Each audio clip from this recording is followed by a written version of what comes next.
Hello, welcome to my interview project 360 Grad Blitzlicht. I'm very happy to welcome my guest, Professor Matthew Smith from the Stanford University. Would you like to add something? I teach theater and performance studies at Stanford. Okay, great. So yeah, let's go on with 3 questions. So what does freedom mean to you? Yeah, so it's a wonderfully large question, and one can take it in a lot of directions. The first thing that I thought of when I first considered this question is freedom from habit, freedom from convention, freedom from just normal ways that we're accustomed to doing things. And the opportunity to react in a way that surprises even oneself sometimes. Mm-hmm. So I find in my own life that that often the kind of freedom that I'm interested in cultivating in myself and in my students, insofar as I'm able to do so, is a kind of freedom that entails actually a certain level of discipline. Because I find that without discipline, there's a kind of false spontaneity.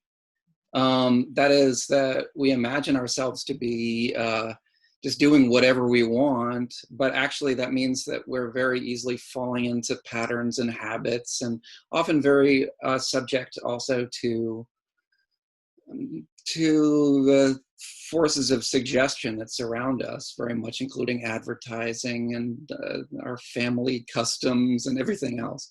So there's a kind of false freedom about that.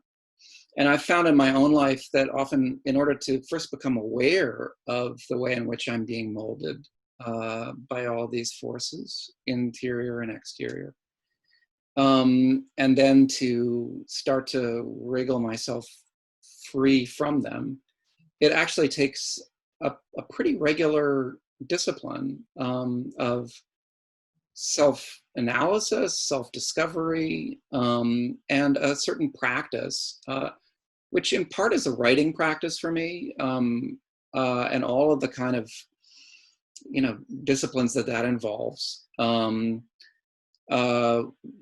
which then enables me to understand myself better, understand the world better, and act in ways that aren't simply inherited, or aren't simply reactive to the environment in which I find myself. Mm-hmm. So that to me is, I think, the most meaningful sense of freedom, is to be able to achieve some level of behavior and thought that is non-reactive. Yeah. Okay. Thank you. So, how do you start your day in the morning, and what motivates you?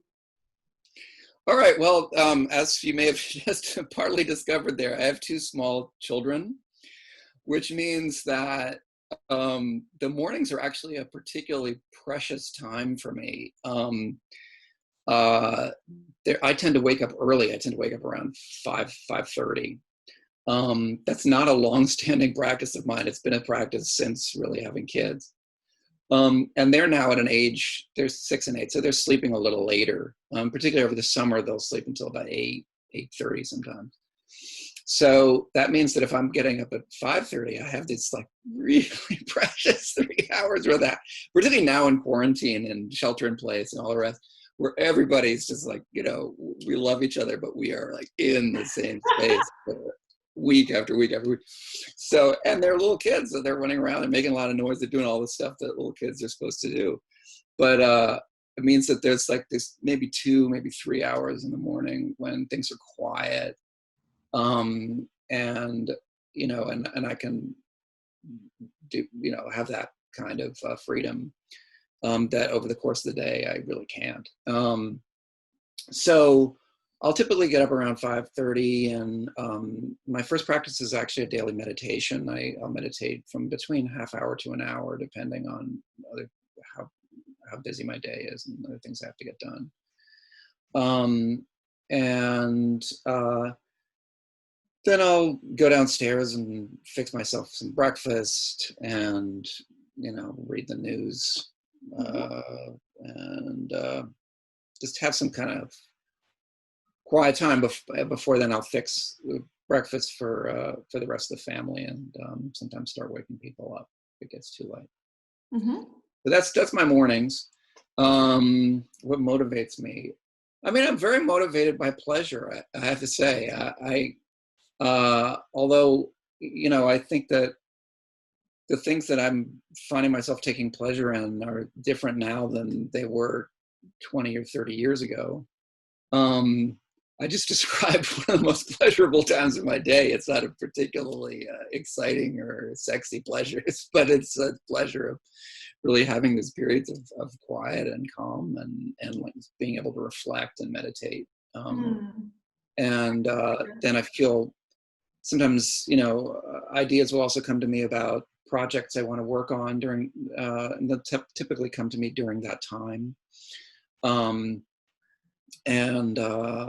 when I can find time to read, that's wonderful.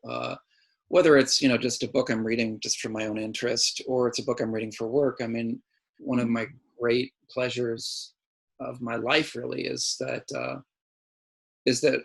my work is very close to my heart. So much of what I'm reading and writing for work are the things I care passionately about. So that's a great pleasure. Wow. And then, spending time with my family can be wonderful pleasure as well. Watching my children grow up, spending time with my wife, and so forth. So, these are some of the things that motivate me insofar as I can, sometimes the less pleasurable things in life are a cloud that sunny day, but the clouds do disperse. Okay, and what was the most important insight in your life, and how has this insight affected your life then? Yeah, that's also, boy, it's a tricky question. I mean, I didn't have an immediate answer when I first encountered this question, because I don't think there's sort of one epiphanic insight that's transformed my life. But the one that, when I reflected on it earlier this morning, the one that came to me most persistently, which maybe reflect where I am right now, is the sense that the insight, if you want to call it that, that things rarely go as planned, which is a bit of a cliche. But I think in order to really feel that in one's bones, it becomes more than a cliche. It becomes really a realization that, at least in the course of my life, and in the course of, frankly, everyone's life I've known in any depth, there's a lot of planning involved, and God knows we have to plan just in order to, make sure there's enough food in the house for everybody in the family. There's a lot of planning involved. So there's nothing wrong with planning, but it gets problematic, I find, that if I start to trick myself into believing that all this planning has a kind of guaranteed payoff of some kind or other. And it's usually imagining that, if I put 10 hours or 10 weeks or 10 years into pursuing and planning this thing, that I should have the equivalent amount of pleasure and happiness out of it, as though it's some sort of, exchange rate. I find that is almost never to be the case, that not only do, the best laid plans go awry, but that when they don't go awry, the payout is never what one quite predicted. It's either, one wins the award or whatever it happens to be, and, you're happy. I find myself to be happy for a day or two, and then, it's all back to normal. And if you kind of weigh that, if that's the payout, so to speak, it clearly is inadequate to the amount of time spent. On the other hand, things that I never really spent much time thinking about or really planning actively toward in a way that was supposed to be instrumentally leading to some grand reward, end up being like just tremendously pleasurable and wonderful. I Mhm. mean, I already, started with, I think, one of the big pleasures of my life right now, which is like, I'll think of myself, which is pretty much any morning, downstairs in the kitchen, making pancakes from my family. And that's not something I've really like planned on. Like someday I will reach this, the height of this mountain and be able to make pancakes for my family.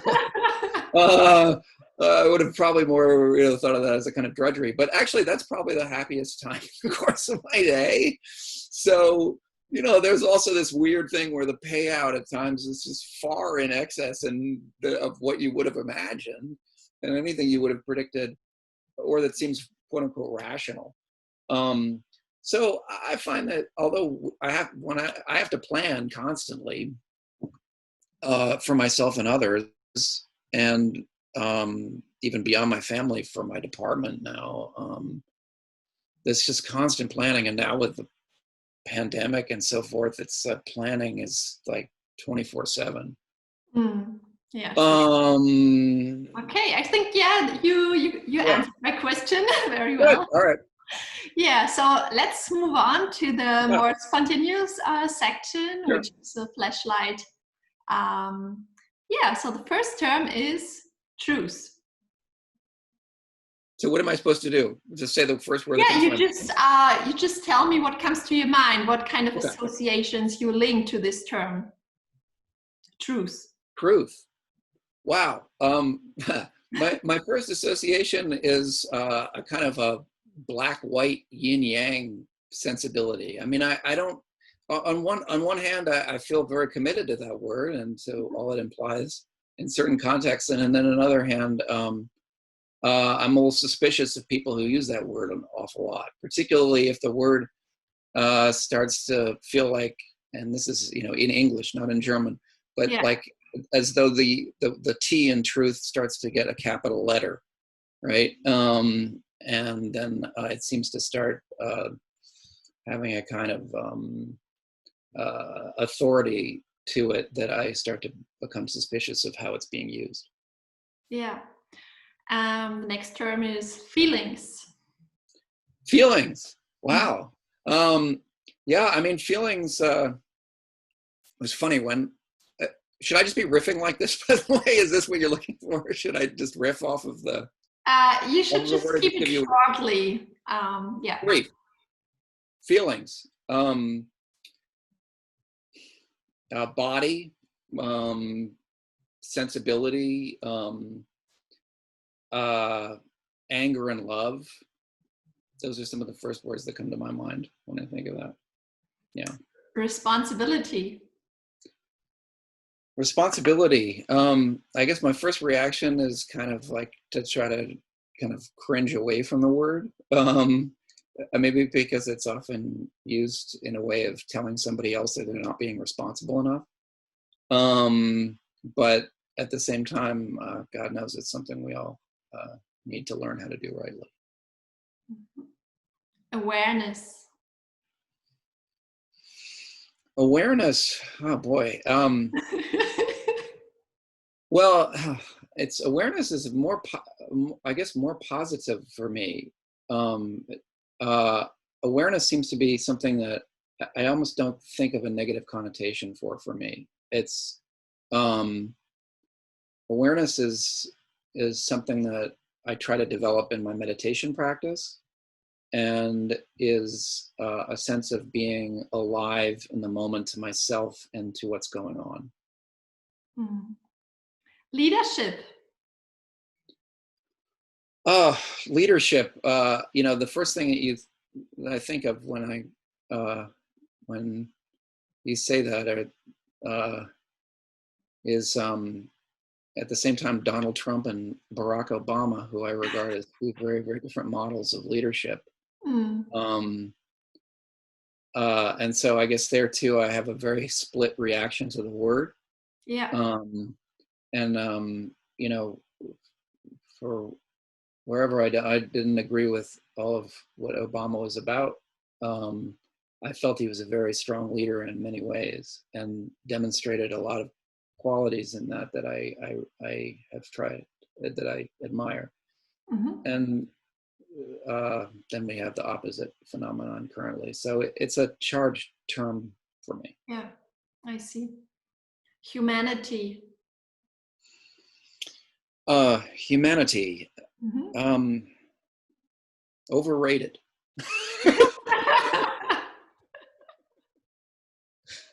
Yeah, overrated. I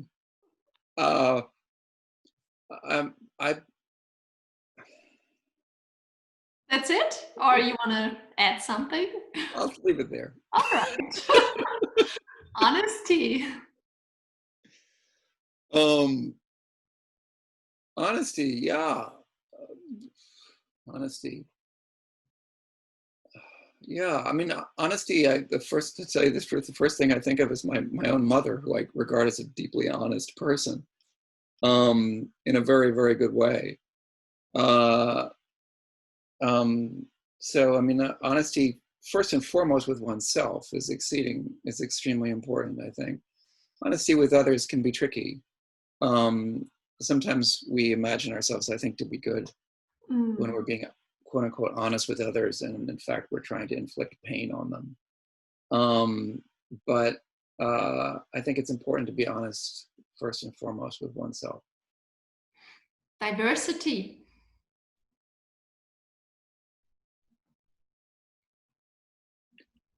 Badly needed. We need, I mean, the first thing I think of when I hear that word right now is the university at which I teach, which is trying and has been trying in many ways to be a more diverse institution, and an institution that better reflects the populace that it serves, but has a long way to go. And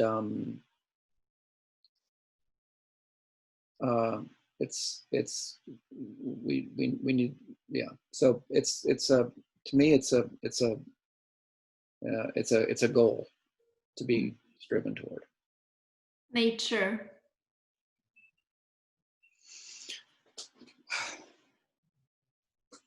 Boy, these are big ones. I mean, again, I have a very split reaction. Right. I love watching the birds in my neighborhood and in my backyard, and I love going for hikes in this beautiful nature around me right now. So much of my reaction is a response to my great love of nature.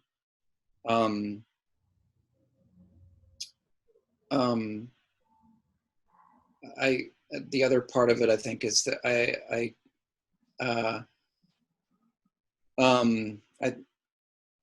I feel that we can understand the beauty and strangeness of nature and fight to protect it without over romanticizing it, imagining it to be some kind of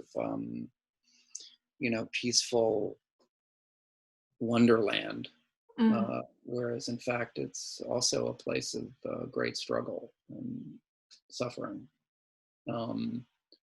even in its pristine conditions, which isn't to say that they shouldn't be protected. So this is a complicated issue, as you could say. So I have differing responses to it. I'm an ardent environmentalist, but that doesn't mean I'm necessarily a kind of romantic about nature. Reality.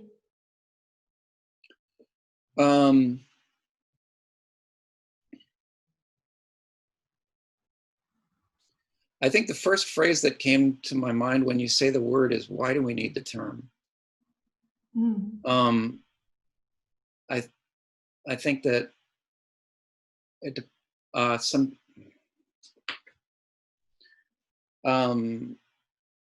think it's, in my way of thinking, we can't really know reality as such, and nor do we need to. That it's extremely important to understand the ways in which we interact with our environment, and what works for us as individuals, what works for us as groups, what works for us as a species, what works for us as a planet. I have a very pragmatic approach to an understanding of reality, I suppose you might say, in which I basically would understand reality as what works for us. And I think by that metric, if we ignore reality, we are in deep trouble. Yeah. Okay, that's it. Thank you That was very it. much Wow. for being my guest today. You're so welcome. It's not often I get to encounter such deep terms. Great.